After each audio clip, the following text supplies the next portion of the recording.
Salut, c'est Romain. Je reviens après une longue absence pour faire un petit update de mon projet de formation. Car oui, ça y est, je l'ai enfin terminé. Et je me dis que faire un petit feedback sur ce type de projet peut en intéresser certains. Du coup, je vais essayer de structurer mes propos pour que ce soit le plus audible pour vous. Et donc on va faire ça chronologiquement, avec dans un premier temps toute la partie création et les difficultés que j'ai rencontrées. Dans un second temps, j'aborderai la mise en ligne de la formation. Et enfin, après l'après-mise en ligne, puisque ça va faire maintenant 1 mois que ma formation est disponible. Alors, concernant la création de la formation, soyons honnêtes, j'ai complètement sous-estimé le temps que ça me prendrait. Et en même temps, peut-être tant mieux, car sinon je me serais peut-être jamais lancé. Pour vous donner un ordre d'idée, j'avais envisagé une échéance de mise en ligne pour la fin d'année 2020, puis je vais finalement décaler à fin janvier 2021, et chemin faisant, ça s'est terminé par une mise en ligne à la mi-mai 2021. En regardant dans mes archives, je vois que j'avais créé le premier document le 7 septembre 2020. Il m'aura donc fallu plus de 8 mois pour en venir à bout. Alors bien sûr, pas à temps plein, c'est par petits bouts, par soirée, par-ci par-là, et en jonglant bien évidemment avec les montagnes russes de la motivation. Et en fait, ça a été le plus dur à gérer. J'avais beau essayer de rester focus sur mon objectif, en essayant d'y travailler régulièrement, même ne serait-ce qu'un petit peu, mais avec 30 minutes ou 1 heure ou 2 heures par là, à droite à gauche, en fait on n'a pas vraiment l'impression d'avancer, et c'est très décourageant. Après, en fait, c'est pas vraiment la rédaction en elle-même qui m'a pris le plus de temps, et j'en profite pour préciser que j'ai préféré écrire à 100% le texte de ma formation, tout scripté, même pour les parties screencastées, parce que je me sentais plus à l'aise de tout écrire.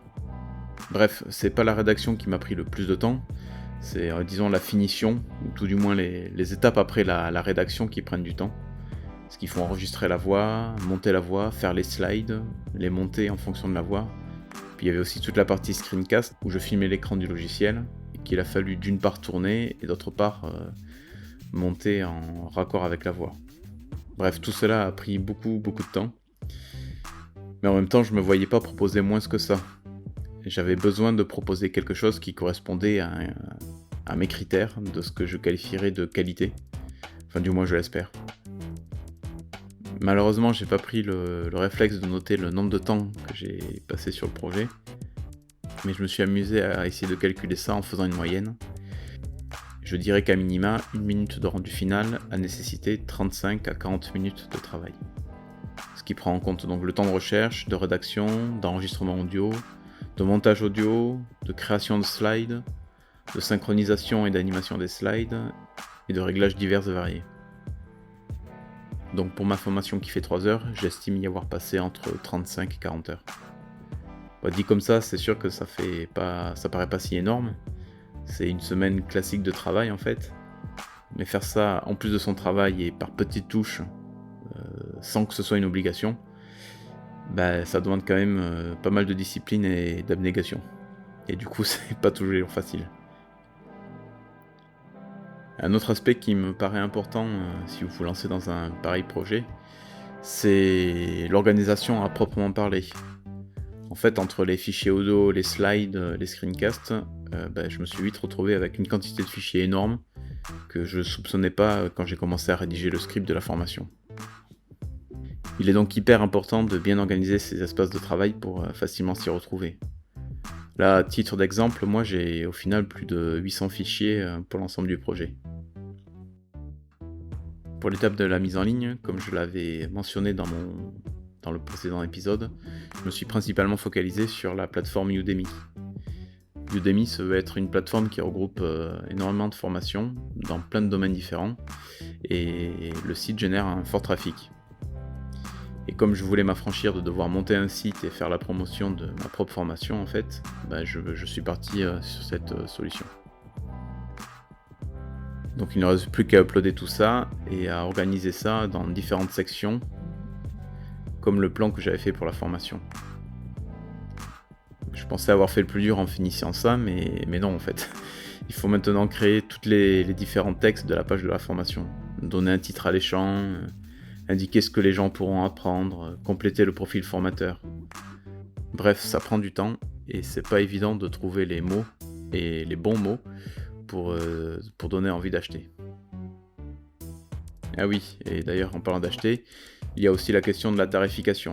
Alors je me suis beaucoup questionné sur le sujet. J'ai essayé de regarder ce que faisaient un peu les autres, hein, puis en fait j'ai fini par me décider sur un prix de 90€, enfin 89,99€. Tout simplement parce que je sais qu'au final personne n'achète la formation à son prix de base et que les ventes se font dans la quasi-totalité des cas sur des prix barrés, et ces prix barrés sont généralement aux alentours de 10 à 14€.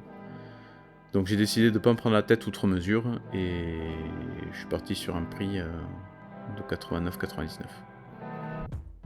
Au-delà de ça, Udemy recommande aussi la création d'une vidéo de présentation. Cela permet une meilleure conversion, mais pour ma part, je ne l'ai pas faite pour la mise en ligne, parce qu'en fait j'en avais assez de voir le projet non abouti. J'avais juste envie de sortir la formation et de pouvoir passer à autre chose. Dernière étape, c'est la vérification d'identité des formateurs. Alors je savais pas qu'il fallait faire ça au début, ça prend 1 ou 2 jours de validation, mais bon, une fois que c'est fait, c'est fait. Voilà, et la formation a donc été rajoutée au catalogue le 14 mai, je crois. Mais ça s'arrête pas là, parce que mise en ligne ne signifie pas forcément vente. Du coup, je me rends compte qu'il va falloir quand même passer par la case promotion pour faire connaître la formation. Et ça, c'est pas forcément ce qu'il y a de plus facile, surtout quand on n'a pas de communauté. Comment ramener des gens? C'est pas évident. Surtout que je fais face à une terrible ambiguïté, dans le sens où je n'ai pas forcément envie de faire la promotion à droite et à gauche de ce que je propose. Prise de parole, attirer l'attention, syndrome de l'imposteur, tout ça. Mais en même temps, je suis aussi satisfait de ce que je propose et j'ai envie que les gens achètent. Bref, je finis par mettre un peu d'eau dans mon vin et je fais appel à un cercle d'amis proches pour amorcer la pompe en quelque sorte et essayer de casser l'algo pour remonter dans les listings de recherche de formation. Oui, j'en profite aussi pour rouvrir mes fichiers et faire une vidéo de présentation de la formation que je poste sur le site, mais également sur YouTube, avec donc une création d'une chaîne associée, un habillage qui va bien, etc. Bref, tout ça, ça prend du temps, mais je me dis que ça peut être bénéfique pour apporter de la visibilité sur la formation. Bon, et les chiffres dans tout ça?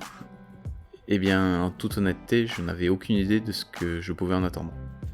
Et j'ai même été surpris de voir que sur les 15 premiers jours, j'avais fait pour 29$ de vente, ce qui correspond à 7 ventes.